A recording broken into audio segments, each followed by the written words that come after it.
आता किल्ल्याच्या इतिहासाविषयी आपण थोडंसं जाणून घेऊया. ॲक्च्युली आज मितीला किल्ला म्हणजे फक्त बुरुजाचे अवशेष राहिलेत. म्हणजे हा बुरुज उद्या नसल्यानंतर ना किल्ला म्हणून सुद्धा कोणी याला म्हणणार नाही, कारण तशी ओळखच राहिलेली नाही. पण या छोट्याशा आज राहिलेल्या किल्ल्याचा इतिहास हा फार मोठा आहे. हा जी आपली स्वराज्याची जी पहिली लढाई होती, या पहिल्या लढाईचा हा साक्षीदार आहे किल्ला.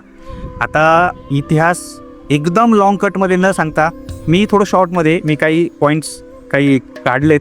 मी थोडक्यात इतिहास सांगण्याचा प्रयत्न करतो. बघा, आपल्या सगळ्यांना माहिती आहे की छत्रपती शिवाजी महाराजांनी वयाच्या 16व्या वर्षी, तारीख पण आहे 27 एप्रिल 1645 रोजी, आपल्या रायरेश्वराच्या मंदिरामध्ये स्वराज्य स्थापनेची शपथ घेतली.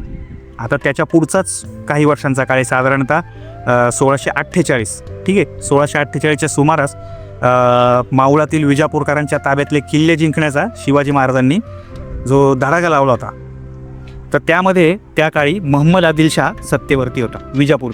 ठीक आहे, आणि भोरच्या मुलखावर त्याने जो अधिकारी नेमला होता तो शिरवळच्या ह्याच सुभानमंगळ किल्ल्यामध्ये राहत होता.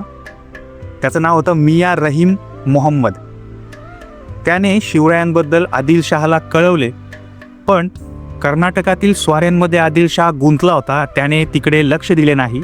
पण नजीकच्या काळातच मावळ्यांनी थेट शिरवळवरती या ठिकाणी हल्ला केला आणि आदिलशहाचा सैन्याचा त्यांचा पराभव केलेला आहे आणि किल्ला घेतलेला आहे ताब्यात. शिवाजी महाराजांचे पराक्रम ऐकून त्यांनी फतह खान म्हणजे फत्ते खान पण काही ठिकाणी उल्लेख आहे, याला काही मोठ्या फौजेसकट या ठिकाणी पाठवलेला आहे.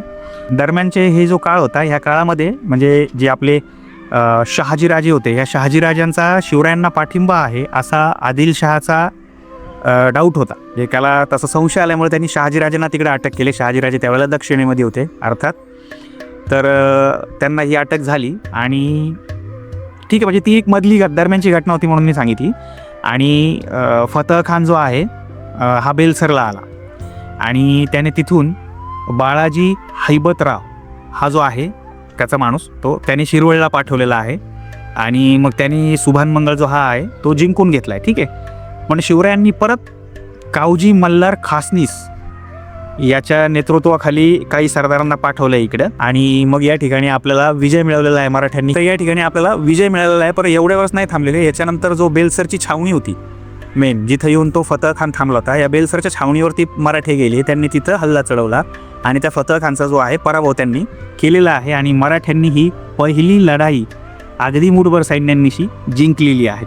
ठीक आहे, आणि शहाजीराजांना अटक झाली होती मी बोललो, तर ते सुद्धा पुढे शिवरायांनी जाऊन की शहाजीराजांना सोडवण्यासाठी जी रणनीती आखलेली आहे ती सुद्धा यशस्वी केलेली आहे. दबावतंत्राचा वगैरे वापर झालेला आहे त्या ठिकाणी.